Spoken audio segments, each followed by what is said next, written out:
Le guerrier qui n'explique jamais l'art du pouvoir silencieux.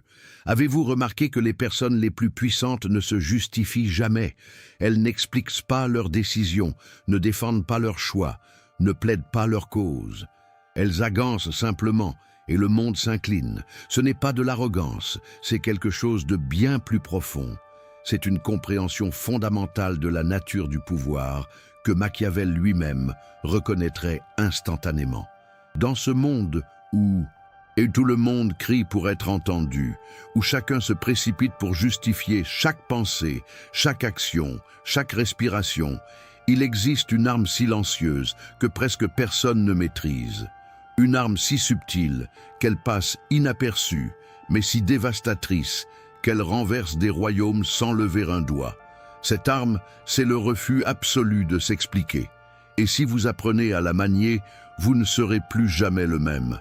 Comprenez ceci, chaque fois que vous vous expliquez, vous transférez votre pouvoir, vous dites au monde, j'ai besoin de votre approbation, j'ai besoin que vous compreniez, j'ai besoin que vous validiez mon existence. Et dans cet instant précis, vous venez de vous placer en position d'infériorité, parce que celui qui explique se soumet. Celui qui justifie admet une faiblesse, et celui qui plaide reconnaît l'autorité de l'autre sur son propre jugement. Pensez aux grands leaders de l'histoire, aux stratèges, aux conquérants. César ne s'expliquait pas lorsqu'il traversait le Rubicon. Napoléon ne justifiait pas ses campagnes devant ses généraux. Il décidait et le monde suivait ou périssait. Ce n'était pas de la cruauté, c'était de la clarté. Une clarté si pure, si absolue, qu'elle ne laissait aucune place au doute, aucun espace pour la négociation, aucune ouverture pour la contestation. Voilà ce que vous devez cultiver. Cette clarté implacable qui rend toute explication non seulement inutile, mais absurde. Mais pourquoi sommes-nous si nombreux à tomber dans ce piège? Pourquoi ressentons-nous ce besoin viscéral de nous justifier à chaque tournant? Parce qu'on nous a conditionnés depuis l'enfance à croire que l'explication est une vertu. Explique-toi, disaient nos parents. Justifie ta réponse, exigeaient nos professeurs. Dis-moi pourquoi tu as fait ça, demandèrent nos amis. Et progressivement, couche après couche, nous avons intériorisé cette croyance toxique que notre valeur dépend de notre capacité à nous expliquer. Que si nous ne pouvons pas convaincre les autres, alors nous avons tort. Que si nous ne pouvons pas faire comprendre notre point de vue, alors nous sommes défaillants. C'est un mensonge sophistiqué, insidieux, qui nous transforme en esclaves émotionnels. Parce que tant que vous cherchez l'approbation des autres, vous leur donnez le contrôle sur votre vie. Tant que vous avez besoin qu'ils comprennent, vous leur donnez le pouvoir de vous juger. Et tant que vous vous expliquez, vous leur offrez les armes pour vous détruire. Machiavel l'avait compris il y a des siècles. Il savait que dans le théâtre du pouvoir, la perception est la réalité. Ce n'est pas ce que vous êtes qui compte, c'est ce que les autres pensent que vous êtes. Et lorsque vous vous expliquez, vous révélez vos cartes. Vous montrez vos peurs, vos doutes, vos insécurités. Vous donnez aux autres la carte de votre territoire intérieur et une fois qu'ils l'ont, ils peuvent naviguer à travers vos défenses, comme s'il n'y en avait. Et puis, le pouvoir véritable réside dans le mystère, dans l'impénétrable, dans l'inexplicable. Parce que ce que les gens ne comprennent pas, ils le craignent. Et ce qu'ils craignent, ils le respectent. Pensez à ces moments dans votre vie où quelqu'un vous a accusé de quelque chose, où quelqu'un a remis en question votre décision, où quelqu'un a défié votre autorité. Quelle a été votre première réaction? Si vous êtes, comme la plupart des gens, vous avez immédiatement ressenti le besoin de vous défendre, de vous expliquer, de prouver que vous aviez raison. Et dans cet instant, vous avez perdu. Parce que vous avez accepté leur cadre, vous avez joué selon leurs règles, vous avez reconnu leur droit de vous questionner. Voici ce que fait un véritable stratège dans cette situation. Absolument rien. Il regarde l'accusation flotter dans l'air comme une feuille morte. Il observe le défi avec le détachement d'un scientifique observant une expérience. Il laisse le silence s'installer, lourd, inconfortable, suffocant. Et dans ce silence, quelque chose de remarquable se produit. L'accusateur commence à douter. Pourquoi ne se défend-il pas? Est-ce qu'il sait quelque chose que je ne sais pas? Est-ce que je viens de faire une erreur? Le pouvoir a changé de camp sans qu'un seul mot ne soit prononcé. C'est l'art suprême de la guerre psychologique. L'ennemi se détruit lui-même pendant que vous observez simplement, immobile, impénétrable, invincible. Mais attention, il y a une différence, cruciale entre ne pas s'expliquer par force et ne pas s'expliquer par choix. Le premier est de l'arrogance fragile, une façade qui s'effondre sous la pression. Le second est du pouvoir authentique, une forteresse intérieure que rien ne peut ébranler. Pour atteindre ce second état, vous devez d'abord construire une fondation inébranlable en vous-même. Cette fondation repose sur 3 piliers. Le premier pilier est la conviction absolue. Vous devez savoir, au plus profond de votre être, que vos décisions sont justes. Pas parce que tout le monde les approuve, pas parce qu'elles mènent toujours au succès, mais parce qu'elles sont alignées avec vos valeurs, vos objectifs, votre vision.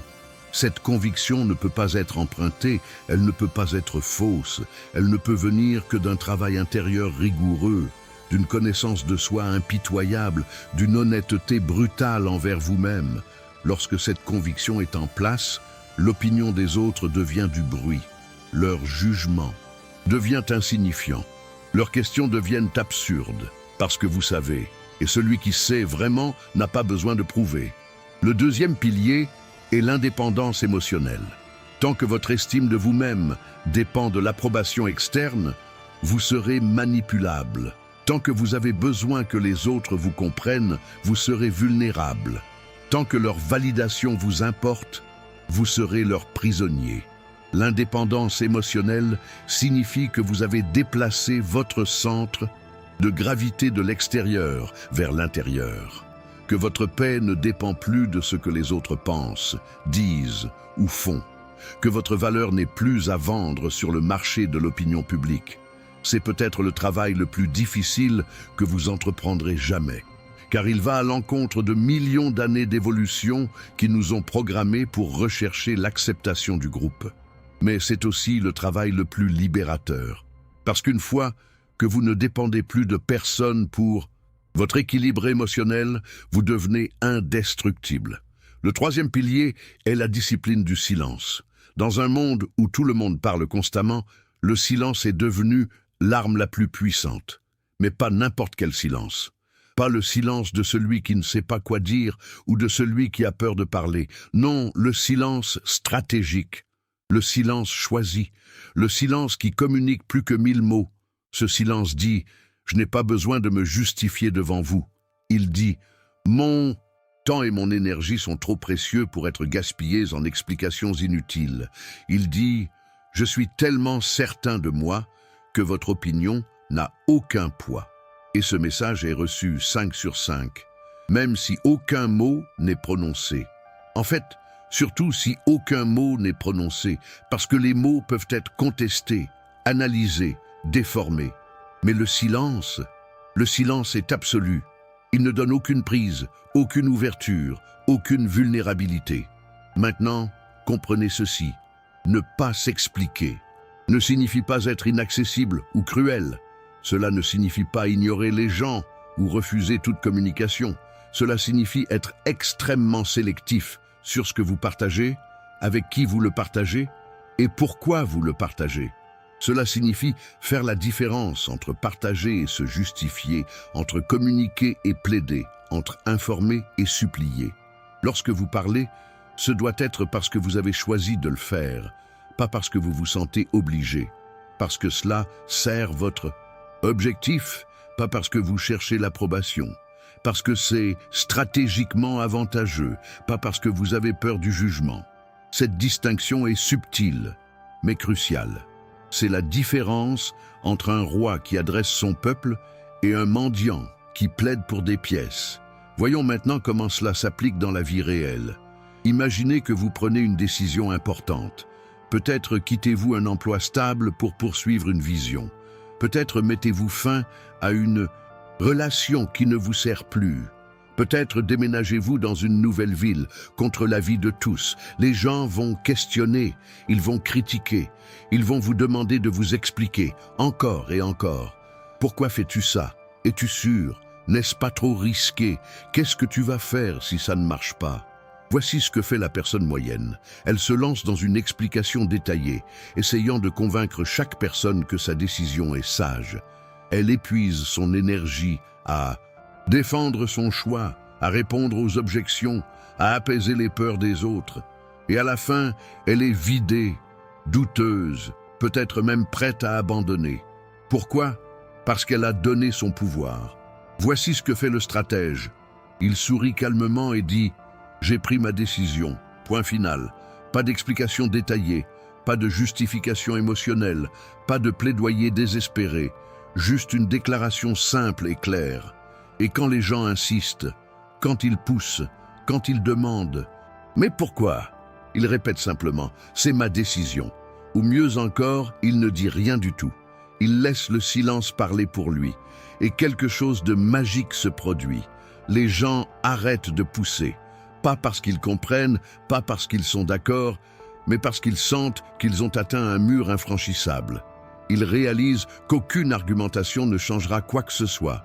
Et, ironiquement, ils commencent à respecter la décision bien plus qu'ils ne l'auraient fait si elle avait été accompagnée d'une longue explication. Parce que l'explication sans le doute, le silence sans la certitude. Pensez aux grands moments de l'histoire. Quand Steve Jobs a été interrogé sur certaines décisions de design qui semblaient folles à l'époque, il ne passait pas des heures à s'expliquer. Il disait simplement « vous verrez » et il avait raison. Quand Elon Musk annonce des projets apparemment impossibles, il ne supplie pas les gens de comprendre. Il avance simplement et le monde finit par suivre ou reste à regarder. Ce n'est pas de l'entêtement aveugle, c'est la confiance absolue dans sa propre vision, combinée à la compréhension que l'explication dilue le pouvoir. Les visionnaires ne convainquent pas, ils créent. Et la création parle d'elle-même. Mais pour la plupart d'entre nous qui ne sommes pas des milliardaires visionnaires, comment cela s'applique-t-il au quotidien? Voici la vérité. Chaque jour vous offre des dizaines d'opportunités de pratiquer ce principe. Quelqu'un critique votre apparence. Au lieu de vous justifier, de vous expliquer, de vous défendre, vous pourriez simplement hocher la tête et continuer votre journée. Leur opinion n'a aucun pouvoir sur vous, à moins que vous ne lui en donniez. Quelqu'un remet en question vos priorités. Au lieu d'énumérer toutes les raisons pour lesquelles vous avez raison, vous pourriez simplement dire « c'est mon choix » et laisser cela suffire, parce que c'est suffisant. Vous n'avez pas besoin de leur compréhension pour que votre vie ait de la valeur. Quelqu'un vous accuse d'être égoïste, distant, froid. Au lieu de plaider votre humanité, vous pourriez regarder l'accusation sans émotion, peut-être même sourire légèrement et ne rien dire du tout, parce que vous savez qui vous êtes, et cela suffit. Chacune de ces petites victoires construit votre forteresse intérieure. Chaque fois que vous résistez à l'impulsion de vous expliquer, vous récupérez un peu de votre pouvoir. Chaque fois que vous laissez le jugement des autres glisser sans vous affecter, vous renforcez votre armure.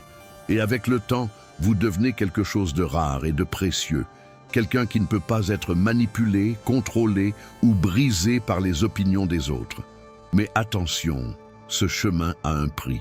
Les gens ne vont pas aimer ce changement. Ils vont vous appeler arrogant. Ils vont dire que vous êtes devenu distant, froid, difficile. Ils vont essayer de vous faire sentir coupable, de ne plus leur donner accès à vos pensées les plus intimes, à vos processus de décision, à vos vulnérabilités. Pourquoi? Parce que votre transformation leur rappelle leurs propres faiblesses, parce que votre refus de vous justifier expose leurs propres besoins désespérés d'approbation, parce que vous êtes en train de sortir de la matrice et cela rend ceux qui restent à l'intérieur très inconfortables. Laissez-les être inconfortables. Ce n'est pas votre problème. Votre seule responsabilité est envers vous-même, envers votre vision, envers votre intégrité, pas envers le confort émotionnel de ceux qui voudraient vous voir rester petit, accessible, contrôlable. Machiavel aurait appelé cela la solitude nécessaire du pouvoir. Le prince, disait-il, doit être prêt à être mal compris, mal aimé, même détesté si cela sert ses objectifs. Parce que celui qui cherche à être aimé de tous finit par ne plaire à personne et perdre tout respect. Mais celui qui reste fidèle à sa vision, quoi qu'il en coûte, finit par commander le respect, même de ses ennemis. Alors voici l'invitation. Arrêtez de vous expliquer. Pas demain, pas la semaine prochaine. Maintenant. La prochaine fois que quelqu'un vous met en question, résistez à l'impulsion de vous justifier. Observez l'inconfort qui monte en vous. C'est normal. C'est le conditionnement de toute une vie qui essaie de reprendre le contrôle. Mais ne cédez pas. Restez silencieux ou répondez simplement « c'est ainsi ». Remarquez ce qui se passe. Remarquez comment le pouvoir reste avec vous, au lieu de s'échapper dans des explications désespérées. Remarquez comment l'autre personne devient incertaine, mal à l'aise, peut-être même respectueuse. C'est le pouvoir du non-dit. C'est la force du guerrier qui n'explique jamais. Pratiquez cela encore et encore, jusqu'à ce que cela devienne votre nature, jusqu'à ce que le silence soit plus confortable que les mots, jusqu'à ce que la certitude intérieure soit plus forte que le besoin d'approbation externe. Et un jour, vous vous réveillerez et réaliserez quelque chose de profond. Vous êtes libre. Libre du jugement des autres, libre du besoin de vous justifier, libre d'être exactement qui vous êtes sans excuse, sans explication, sans honte. Et dans cette liberté, vous découvrirez un pouvoir que vous n'auriez jamais imaginé possible.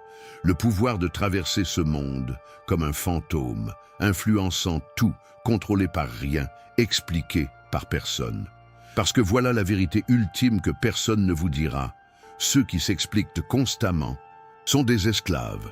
Esclaves de l'opinion, esclaves de l'approbation, esclaves de la validation externe. Mais ceux qui refusent de s'expliquer, ce sont les maîtres. Maîtres de leur propre esprit, maîtres de leur propre destin, maîtres du jeu que les autres ne réalisent même pas qu'ils jouent. Alors posez-vous cette question. Voulez-vous être un esclave ou un maître ? Voulez-vous passer votre vie à justifier chaque respiration ou voulez-vous vivre avec une telle certitude que les justifications deviennent absurdes? La réponse déterminera tout. Et si vous choisissez la maîtrise, si vous choisissez le pouvoir, si vous choisissez la liberté, alors commencez maintenant. Fermez la bouche, ouvrez les yeux, observez le monde jouer son jeu pathétique de justification et d'explication. Et souriez. Parce que vous n'êtes plus un joueur dans ce jeu, vous êtes au-dessus, intouchable, inexplicable, inébranlable. C'est l'art du guerrier qui n'explique jamais. C'est le chemin de ceux qui comprennent vraiment le pouvoir. C'est votre invitation à rejoindre les rangs des rares, des libres, des souverains. Acceptez-la ou ignorez-la, mais ne vous expliquez pas, jamais.